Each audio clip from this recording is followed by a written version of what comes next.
जिंदगी के सबसे बड़े फैसलों में से एक करियर चुनना है ना। पर क्या हो अगर हम इसे बिल्कुल गलत तरीके से सोच रहे हों। चलिए इस पूरे मामले को ना एक नए एंगल से देखते हैं। ये एक ऐसा सवाल है जो सबको परेशान करता है। इतना बड़ा सवाल है कि लोग इसके जवाब में उलझ कर रह जाते हैं। तो आखिर कोई अपना करियर चुने तो चुने कैसे? देखिए, सही तरीके पर आने से पहले यह समझना जरूरी है कि लोग अक्सर गलती कहां करते हैं।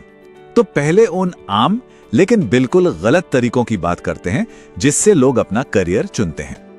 अक्सर होता क्या है ना कि करियर का फैसला हमारा अपना होता ही नहीं है। या तो रिश्तेदार बोल देते हैं या दोस्त जो कर रहे होते हैं वही करना होता है। और कभी कभी तो बस किसी फेवरेट फिल्मी हीरो को देखकर मन बना लेते हैं।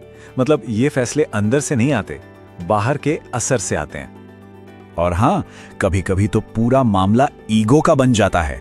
सोचिए, किसी ने कह दिया अरे तुमसे साइंस नहीं हो पाएगा, बस अब तो साइंस ही लेनी है, चाहे इंटरेस्ट हो या ना हो, बस ये प्रूफ करना है कि मैं कर सकता हूं। या फिर सनी देओल की फिल्म देखी और बस वकील बनने का भूत सवार हो गया। असलियत में वो काम कैसा होता है, उसके पीछे क्या मेहनत है, इस पर कोई सोचता ही नहीं। बस एक झटके में इतना बड़ा फैसला ले लिया। लेकिन जब फैसले ऐसी गलत वजहों से लिए जाते हैं ना, तो इसकी कीमत क्या चुकानी पड़ती है, जरा सोचिए। लोग इन रास्तों पर चलने के लिए सच में जी जान लगा देते हैं। बड़े बड़े टफ एग्जाम्स क्रैक करते हैं, अपनी पूरी एनर्जी, पूरा टाइम, सब कुछ पढ़ाई में झोंक देते हैं। और ये इन्वेस्टमेंट सिर्फ मेहनत का नहीं होता है, इसमें लाखों रुपए लग जाते हैं। और इतनी मेहनत, इतना टाइम, इतना पैसा सब लगाने के बाद पता चलता है कि अरे ये करियर तो उनके लिए बना ही नहीं है। और फिर क्या, बस फ्रस्ट्रेशन और डिसअपॉइंटमेंट। लेकिन ठहरिए, इस प्रॉब्लम को देखने का एक बेहतर और यकीन मानिए बहुत सरल तरीका भी है। एक ऐसा मेंटल मॉडल जो शायद सब कुछ बदल दे। अब ये सुनने में थोड़ा अजीब जरूर लगेगा, लेकिन सोचिए, क्या हो अगर करियर चुनने के बारे में बिल्कुल वैसे सोचा जाए जैसे ऑनलाइन शॉपिंग के बारे में सोचते हैं। एक तरफ है एकदम सही प्रोडक्ट ढूंढना और दूसरी तरफ है एकदम सही करियर ढूंढना। सोचिए, जब हम ऑनलाइन कुछ खरीदते हैं तो क्या करते हैं? ऐसे ही रैंडम कुछ भी ऑर्डर कर देते हैं, नहीं ना।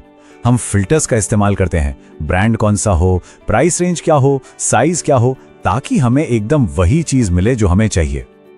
ये फिल्टर्स हजारों ऑप्शंस की भीड़ में से एकदम सही चीज ढूंढने में हमारी मदद करते हैं। मतलब ये एक सोचा समझा स्मार्ट तरीका है। तो असली सवाल अब आता है, क्या हो अगर जिंदगी के इतने बड़े फैसले के लिए भी हम लोग ठीक यही सोचा समझा तरीका अपनाएं? तो फिर सवाल यह है कि करियर के लिए ये फिल्टर्स आखिर हैं क्या? चलिए इसको समझते हैं। देखिए, ये फिल्टर्स असल में खुद को एकदम आसानी से समझने के 3 स्टेप्स हैं। सबसे पहले अपनी पर्सनालिटी को समझें, फिर ये जाने कि पसंद क्या है और नापसंद क्या है, और तीसरा ये पहचाने कि कौन सा काम करने में सच में मजा आता है। इसका सीधा सा मतलब है कि पूरा नजरिया ही बदलना पड़ेगा। करियर चुनने की शुरुआत बाहर से नहीं बल्कि अंदर से होनी चाहिए। सबसे जरूरी डेटा लोगों की राय नहीं बल्कि खुद की समझ है। तो इस पूरी बात को समझने के बाद हम इसके सबसे जरूरी पॉइंट पे आते हैं। बात बिल्कुल सिंपल है, दूसरों को देखना बंद करना होगा। शुरुआत करनी होगी खुद को समझने से, और यही एकदम सही करियर चुनने की नींव है। तो आखिर में सवाल बस इतना सा है, किसी के अपने करियर फिल्टर्स क्या हैं? वो आखिर क्या चीजें हैं जो किसी भी इंसान को एक सही, एक सैटिस्फाइंग करियर की तरफ ले जा सकती हैं? इस सवाल पर सोचना ही सही दिशा में पहला कदम है।